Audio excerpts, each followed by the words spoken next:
कर्मयोग, स्वामी विवेकानंद। कर्म रहस्य। दूसरों की शारीरिक आवश्यकता की पूर्ति करके उनकी सहायता करना महान कर्म अवश्य है, परंतु अभाव की मात्रा जितनी अधिक रहती है तथा सहायता या उपकार जितने भी अधिक दूर तक अपना असर कर सकता है, उसी मात्रा में वह उपकार भी उच्चतर होता है। यदि एक मनुष्य के अभाव 1 घंटे के लिए हटाए जा सके तो यह उसकी सहायता आवश्यक है, और यदि 1 साल के लिए हटाए जा सके तो उससे भी अधिक सहायता है। पर यदि उसके अभाव सदा के लिए दूर कर दिए जाए तो सचमुच वह उसके लिए सबसे अधिक सहायक होगी। केवल आध्यात्मिक ज्ञान ही ऐसा है जो हमारे दुखों को सदा के लिए नष्ट कर सकता है, और अन्य किसी प्रकार के ज्ञान से भी हमारी आवश्यकता की पूर्ति केवल अल्प समय के लिए ही होती है।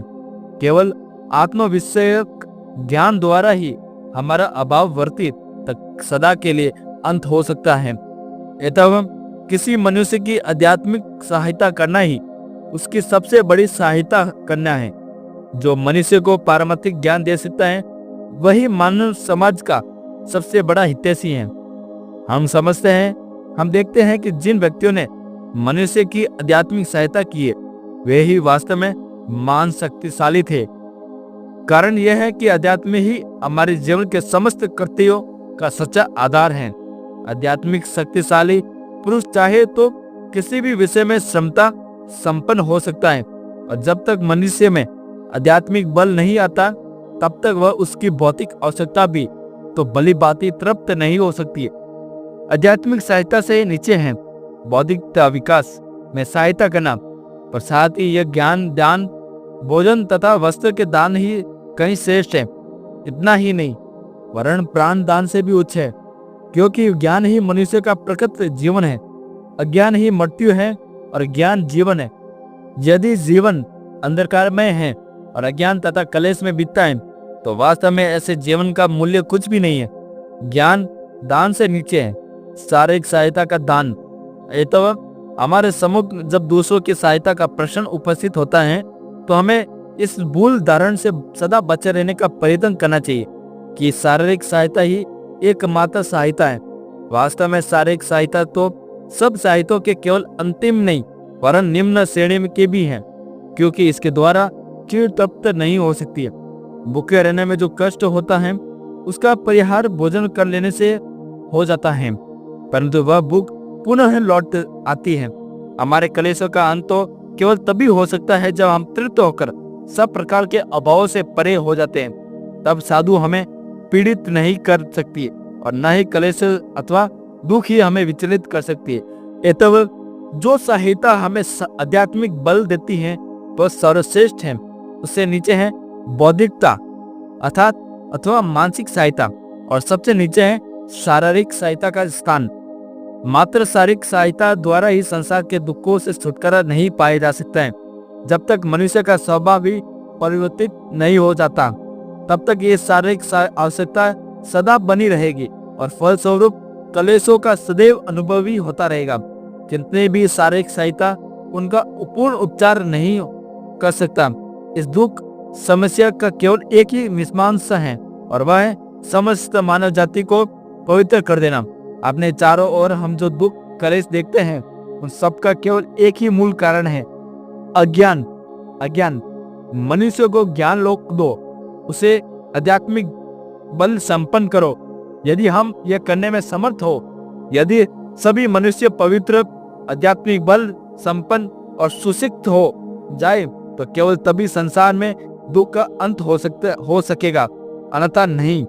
देश केवल प्रत्येक घर में सदावर्त में भले ही पनीर कर दे, देश को अस्पतालों से भले ही भर दे, परंतु तब तक मनुष्य का चरित्र पवित्र नहीं होता और तब तक दुख कलेश बना रहेगा। भगवद गीता में हमें इस बात का बारंबार उपदेश मिलता है कि हमें निरंतर कर्म करते रहना चाहिए। कर्म स्वभाव ही सत्य असत्य के मिश्रित होता है।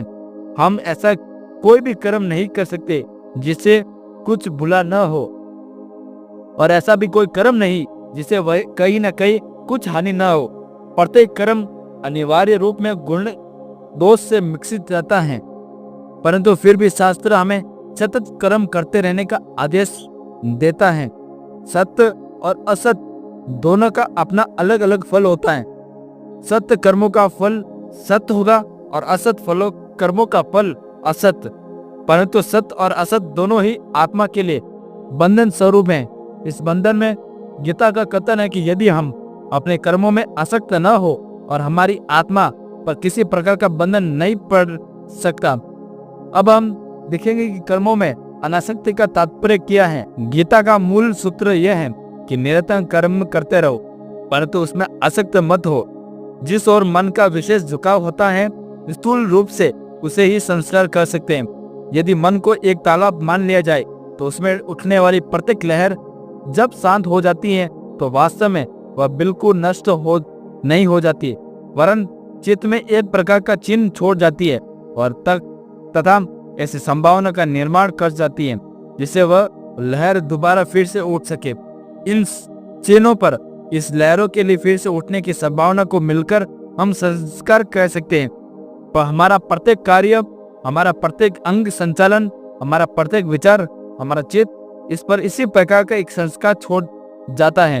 यद्यपि ये संस्कार ऊपरी दृष्टि से स्पष्ट न हो, तथापि वे अज्ञात रूप से अंदर ही अंदर कार्य करने में विशेष प्रबल होते हैं। हम प्रति मुहूर्त जो कुछ है वह इन संसारों के समुदाय द्वारा ही नियमित होता है। मैं इस मुहूर्त जो कुछ हूँ वह मेरा अतीत जीवन के समस्त संस्कारों का प्रभाव है। इसे ही प्रकट दृष्टि से चरित्र कहते हैं। प्रत्येक मनुष्य का चरित्र इन संस्कारों की समिष्टि द्वारा ही नियमित होता है। यदि शुभ संस्कारों का प्राबल्य रहे तो मनुष्य का चरित्र अच्छा होता है, और यदि अशुभ संस्कार का हो तो बुरा। यदि एक मनुष्य निरंतर बुरे शब्द सुनता रहे, बुरे विचारों सोचता रहे, बुरे कर्म करता रहे, तो उसका मन भी बुरे संस्कारों से पूर्ण हो जाएगा और बिना उसके जाने ही वे संस्कार उसके समस्त विचारों तथा कार्यों पर अपना प्रभाव डाल देंगे। असल में ये बुरे संस्कार निरंतर अपना कार्य करते रहते हैं। ये तो वह बुरे संस्कार संपन्न होने के कारण उस व्यक्ति के कार्य भी बुरे होंगे, वह एक बुरा आदमी बन जाएगा। इसके सिवाय अन्यथा होना असंभव है। ये बुरे संस्कार उसमें दुष्कर्म करने का प्रबल प्रवृत्ति उत्पन्न कर देंगे। वह तो इन संस्कारों के हाथ एक यंत्र सा होकर रह जाएगा, वे उसे बलपूर्वक दुष्कर्मों करने के लिए बाध्य रहेगा। इसी प्रकार यदि एक मनुष्य अच्छे विचार रखे और सत्कार्य करे तो उसमें इन संस्कारों का प्रभाव भी अच्छा ही होगा, और उसकी इच्छा न होते हुए भी वे सत्कार्य करने के प्रवृत्त करेगा। जब मनुष्य इतने सत्कार्य एवं सत्य चिंतन कर चुकता है तो उसकी इच्छा न होते हुए भी उसमें सत्कार्य करने की एक अनिवार्य प्रवृत्ति उत्पन्न हो जाएगी। तब फिर भी वही यदि वह दुष्कर्म करना चाहे तो इन सब संस्कारों की समिष्टि स्वरूप उसका मन उसे ऐसा करने के लिए फौरन रोक देगा। उतना ही नहीं, वरन उसके लिए ये संस्कार उसे उस मार्ग पर हटा देंगे जब वह अपने संस्कार के हाथ पर एक कठपुतली जैसा हो जाएगा। जब ऐसे स्थिति हो जाएगी तभी उस मनुष्य का चरित्र गठित कहलाता है। जिस प्रकार कछुआ अपने सब अंगों को खपड़े के अंदर समेट लेता है, तब उसे चाहे हम मार ही क्यों ना डाले, उसे टुकड़े टुकड़े क्यों नहीं कर डाले, पर वह बाहर नहीं निकलता। इसी प्रकार जिस मनुष्य ने अपने मन की एवं इंद्रियों को वश में कर लिया, उसका चरित्र भी सदैव स्थिर रहता है। वह अपने आभ्यंतरिक शक्तियों को वश में रखता है और इसकी इच्छा के विरुद्ध संसार भी कोई भी वस्तु उसके मन पर कार्य नहीं कर सकती। मन के ऊपर इस प्रकार शुद्ध विचारों एवं सुसंस्कारों का निरंतर प्रभाव रहने पर सत्कार्य करने की प्रवृत्ति प्रबल हो जाती है, और इसके फलस्वरूप हम इंद्रिय, कर्म इंद्रिय और ज्ञान इंद्रिय दोनों को वश करने में समर्थ होते हैं। तभी हमारा चरित्र प्रतिष्ठित होता है, तभी हम सत्य लाभ कर सकेंगे। ऐसा ही मनुष्य सदैव निरापद रहता है, इससे किसी भी प्रकार की बुराई नहीं हो सकती। वह फिर भी कहीं भी रहे, उसके लिए कोई धोखा नहीं रहे। इन शुभ संस्कारों से संपन्न होने की अपेक्षा एक और भी अधिक उच्च अवस्था है, और वह है मुक्ति लाभ की इच्छा। तुम्हें यह स्मरण रखना चाहिए कि सभी योगों का ध्येय आत्मा की मुक्ति है, और प्रत्येक योग समान रूप से उसी देह की ओर ले जाता है।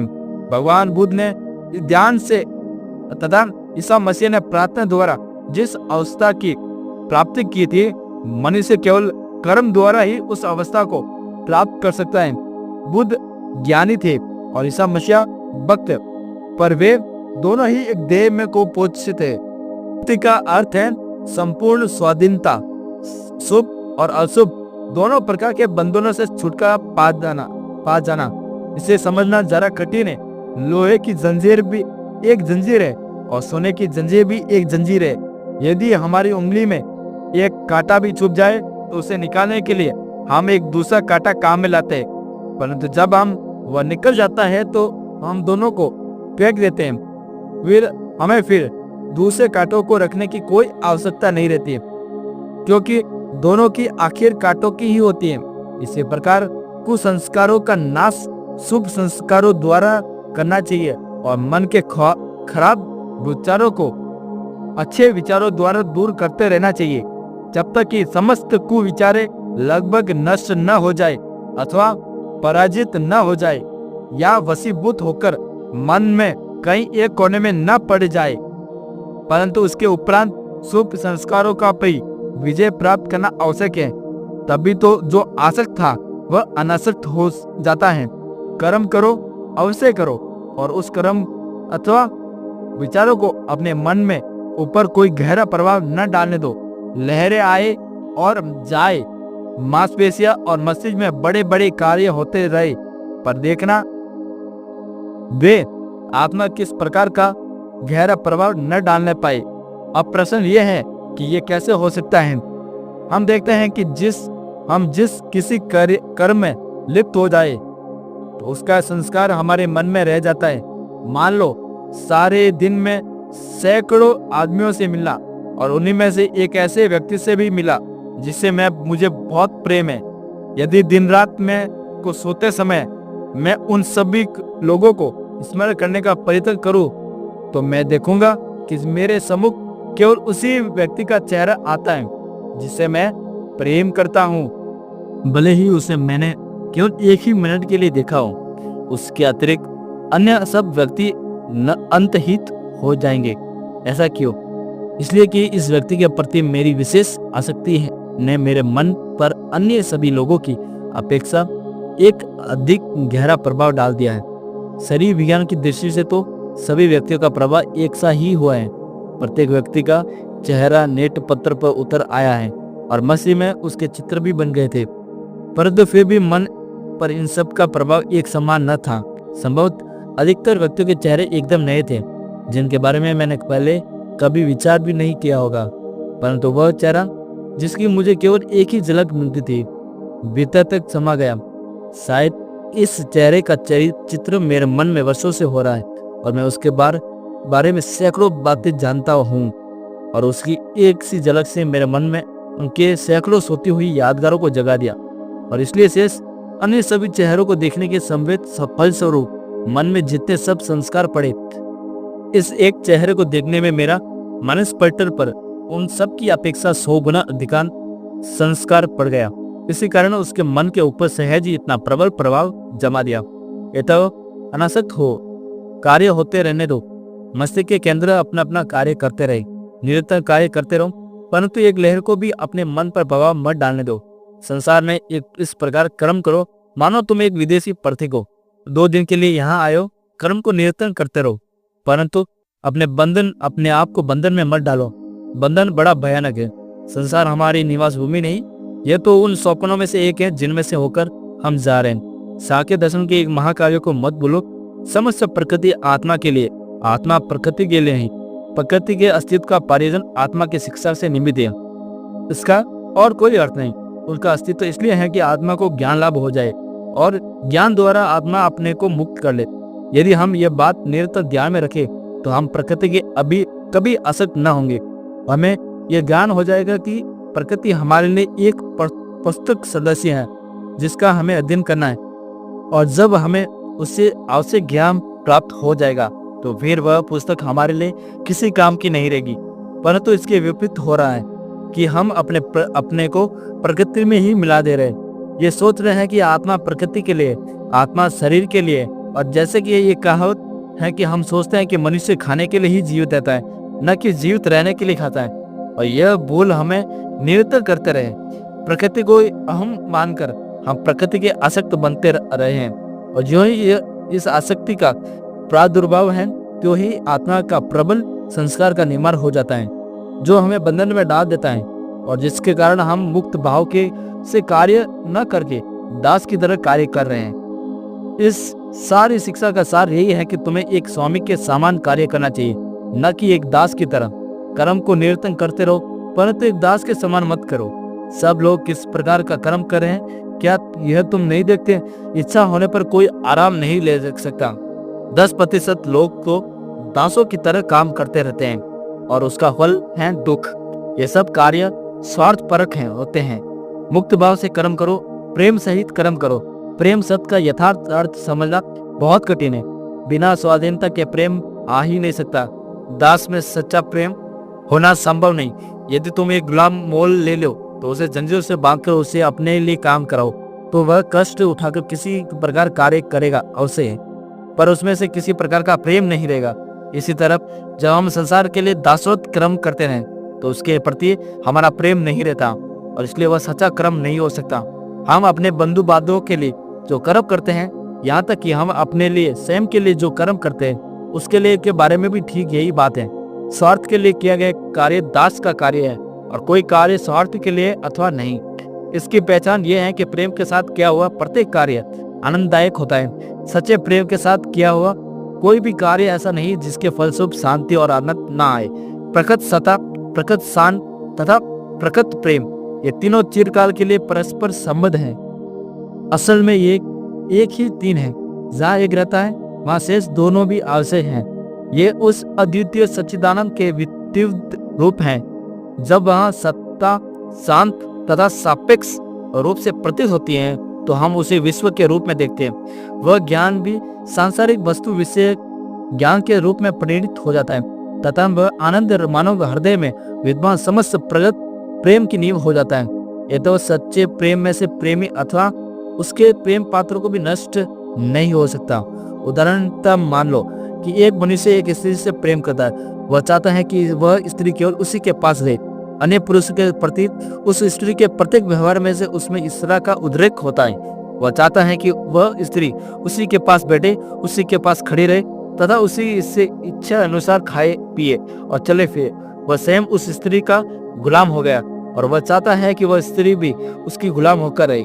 यह तो एक प्रेम नहीं, यह तो गुलामी का एक प्रकार का विकृत भाव है, जो ऊपर से प्रेम जैसा दिखाई देता है। यह प्रेम नहीं हो सकता, क्योंकि वह कलेशदायक है।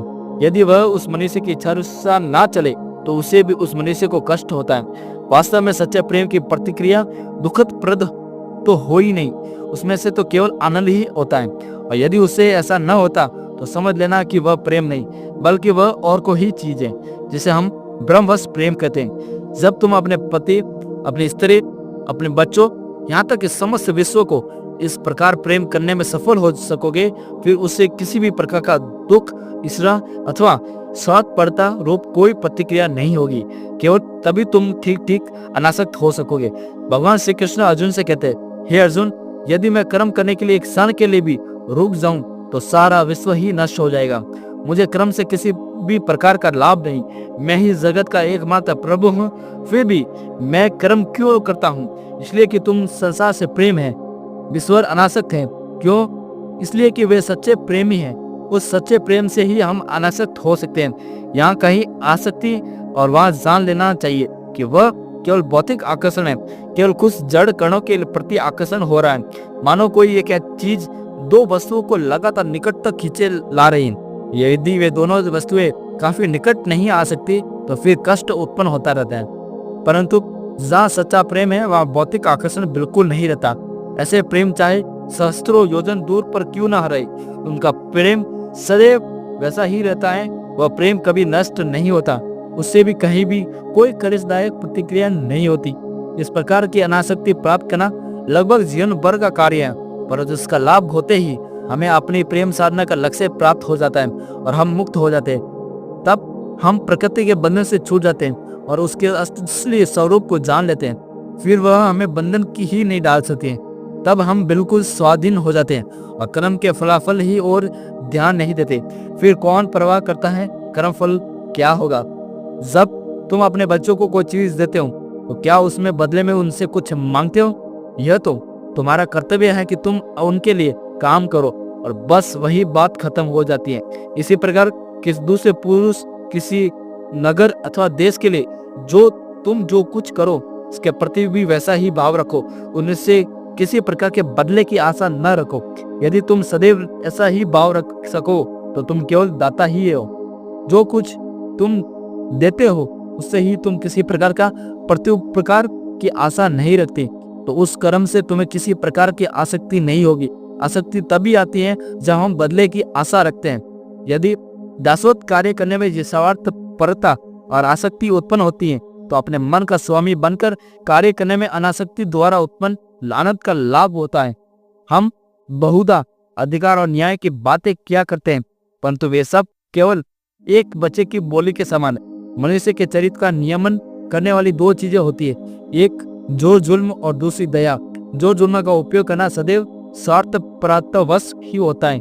बहुधा सभी स्त्री पुरुष अपनी शक्ति एवं सुविधा का यथासंभव उपयोग करने का प्रयत्न करते हैं। दया देवी संपत्ति है। भले बनने के लिए हमें दया युक्त होना चाहिए। यहाँ तक कि न्याय और अधिकार भी दया पर ही प्रतिष्ठित होना चाहिए। कर्मफल की तलाशा तो हमारी आध्यात्मिक उन्नति के मार्ग में बाधक है। इतना ही नहीं, अंत में उससे कलेश भी उत्पन्न होता है। दया और निस्वार्थ परता को कार्य रूप में परिणित करने का एक और उपाय है, और वह है कर्मों की उपासना रूप। माना यदि हम साकार ईश्वर में विश्वास रखते हैं या हम अपने समस्त कर्मों के फल ईश्वर को ही समर्पित कर देते हैं, और इस प्रकार उनकी उपासना करते हुए हमें इस बात का कोई अधिकार नहीं रह जाता कि हम अपने किए हुए कर्मों के बदले में मानव जाति से कुछ मांगे। प्रभु स्वयं निरंतर कार्य करते रहते हैं और वे सारी आसक्ति से परे हैं। जिस प्रकार पानी कमल के पत्ते को नहीं भिगो सकता, उसी प्रकार कोई भी कर्म भी फलाशक्ति उत्पन्न करके निस्वार्थी पुरुष को बंधन में नहीं डाल सकता। अहम शून्य और अनासक्त पुरुष किसी जनपूर्ण और पापमय नगर के बीच में ही क्यों न रहे, यह पर पाप उन्हें स्पर्श तक न कर सकेगा। निम्नलिखित कहानी संपूर्ण स्वार्थ त्याग का एक दृष्टांत है। कुरुक्षेत्र के युद्ध के बाद पांचों पांडवों ने एक बड़ा भारी यज्ञ किया। उसमें निर्धनों को बहुत सा दान दिया गया। सभी लोगों को उस यश की महत्व और ऐश्वर्य पर आश्चर्य प्रकट किया और कहा कि ऐसा यज्ञ संसार में इसके पहले कभी नहीं हुआ था। यश के बाद उस स्थान पर एक छोटा सा नेवला आया। नेवला का आधा शरीर सुनहला था और शेष आधा भूरा। वह नेवला उस यज्ञ भूमि की मिट्टी पर लेटने लगा। थोड़ी देर बाद उसके दर्शकों ने कहा कि तुम सब जुटे हो, यह कोई यज्ञ नहीं। लोगों ने कहा कि तुम कहते क्या हो, ये कोई यज्ञ ही नहीं। तुम जानते हो कि ये इस यश का कितना खर्च हुआ है, गरीबों को कितने हीरे जवाहरात बांटे गए, जिससे वे सब के सब धनी एवं खुशहाल हो गए। यह तो इतना बड़ा यज्ञ था कि ऐसा ही शायद किसी मनुष्य ने किया हो। परंतु नेवले ने कहा कि सुनो, एक छोटे से गांव में एक निर्धन ब्राह्मण रहता है, साथ ही उसकी स्त्री, पुत्र और पुत्र वधु। वे लोग बड़े गरीब थे। पूजा पाठ में उन्हें जो कुछ मिला उसी पर उसका निर्वाह होता है। एक बार उस गांव में 3 साल तक अकाल पड़ा, जिससे उस बेचारे ब्राह्मण के दुख में कष्ट की पराकाष्ठ हो गई। एक बार तो सारे कुटुंब को 5 दिन तक उपवास करना पड़ा। छठे दिन वह ब्राह्मण भाग्यवश कहीं से थोड़ा सा जौ का आटा ले आया। उस आटे के 4 भाग किए गए। उन्होंने उसकी रोटी बनाई और यूं ही उसे खाने बैठे कि किसी ने दरवाजे को खटखटाया। पिता ने उठकर दरवाजा खोला तो देखते ही बाहर एक अतिथि खड़ा था। भारतवर्ष में अतिथि बड़ा पवित्र माना जाता है। वह तो उस समय के लिए नारायण ही समझ जाता था। उसके साथ तरु व्यवहार भी किया जाता था। तो उस गरीबी ब्राह्मण ने कहा कि महाराज बताइए, आपका स्वागत है, और उसने अतिथि के सामने अपना भाग रख दिया। अतिथि उसे जल्दी खा गया और बोला, अरे आपने तो मुझे और भी मार डाला। मैं 10 दिन का भूखा हूँ और भोजन के इस छोटे टुकड़े में तो मेरी भूख और भी बढ़ गई। तब स्त्री ने अपने पति से कहा कि आप मेरा भाग भी दे दीजिए। पति ने कहा, नहीं, ऐसा नहीं होगा। परंतु स्त्री ने अपनी बात पर अड़ी रही और कहा कि वह बेचारा गरीब भूखा है, हमारे यहाँ आया है। गृहस्थ की हैसियत से हमारा ये धर्म है कि हम उसे भोजन कराएं। यह देखकर कि आप उसे अधिक नहीं दे सकते। पत्नी के नाते मेरा यह कर्तव्य है कि मैं उसे अपना भी भाग दे दूं। ऐसा कहकर उसने अपना भाग अतिथि को दे दिया। अतिथि ने वह भी खा लिया और कहा कि मैं तो भूख से भी अभी भी जल रहा हूँ। तब लड़के ने कहा कि आप मेरा भाग ले लीजिए, क्योंकि पुत्र का यह धर्म है कि वह पिता के कर्तव्य को पूरा करने में उन्हें सहायता दे।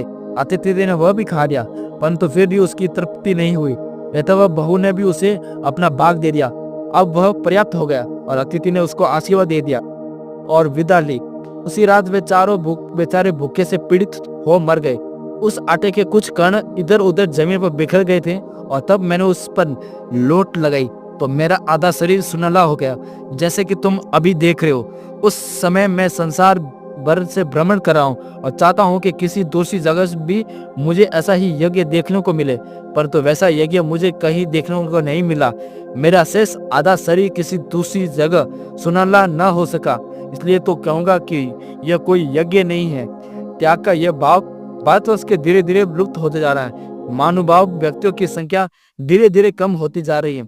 सब बचपन में मैंने अंग्रेजी पढ़ना प्रारंभ किया तो उस समय मैंने अंग्रेजी को एक पुस्तक पढ़ी जिसमें से एक ऐसे कर्तव्य परायण बालक का वर्णन था जिसने काम करके जो कुछ उपार्जन किया था उसका कुछ भाग अपने व्रत माता को दे दिया था। उस बालक के इस कर्तव्य की प्रशंसा पुस्तक के 3-4 पुस्तकों में गाई गई थी, परंतु इसमें से कौन सा असाधारण तत्व है कोई भी हिंदू बालक उस कहानी की नीति शिक्षा को भी नहीं समझ सकता है, और मुझे भी उसका महत्व आज भी समझ आ रहा है। जब मैं इस पश्चिमी रिवाज को सुनता था तथा देखता हूँ कि यहाँ प्रत्येक मनुष्य अपने अपने लिए ही है।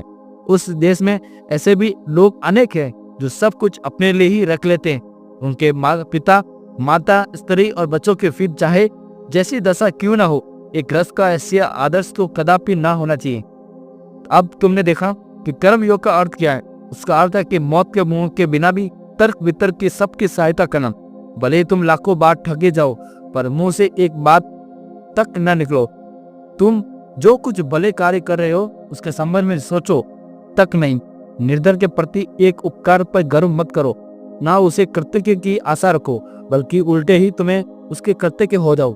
यह सोचकर कि तुमने दान देने का एक अवसर दिया है, ये तो ये स्पष्ट है कि एक आदर्श सन्यासी होने के अपेक्षा एक आदर्श ग्रस्त होना अधिक कठिन है।